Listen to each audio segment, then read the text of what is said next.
आसनसोल के कुल्टी थाना के नेशनल हाईवे 19 पर चौरंगी फाड़ी अंतर्गत सबनपुर के पास एक कार अनियंत्रित होकर डिवाइडर से टकरा गई। कार में सवार 4 लोग घायल हो गए। पुलिस घायलों को इलाज के लिए जिला अस्पताल ले गई।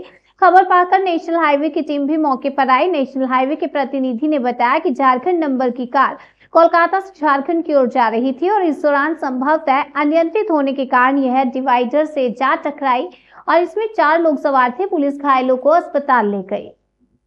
ঘটনাটা হয়েছিল এই ঝাড়খণ্ড নাম্বার গাড়িটা কলকাতার দিক থেকে ধানবাদের দিকে যাচ্ছিল। গাড়িটার কোনো ড্রাইভার হয়তো সম্ভবত নিয়ন্ত্রণ হারায়, ঠিক আছে, নিয়ন্ত্রণ হারায় আমাদের ডিভাইডারে ধাক্কা মারে। 4 জন ওদের যাত্রী ছিল, ওরা মিনিমাম মানে মাইনর ইনজুরি হয়েছে। পুলিশ তাদেরকে আমাদের ডিস্ট্রিক্ট হসপিটাল নিয়ে গিয়েছে। আমি এনএইচআই এর তরফ থেকে হাইওয়ে ক্রেন এনে গাড়িটাকে রিকভারি করে সাইড করে দিয়েছি। এরা সম্ভবত ঝাড়খন্ড দিকে যাচ্ছিল, গাড়িটা ঝাড়খন্ড নম্বর, ঝাড়খন্ডে যাচ্ছিল ধানবাদ। আপনার নাম? আমার নাম উৎপল মাঝি, আমি ন্যাশনাল হাইওয়ে কর্মরত আরপিও অফিসার।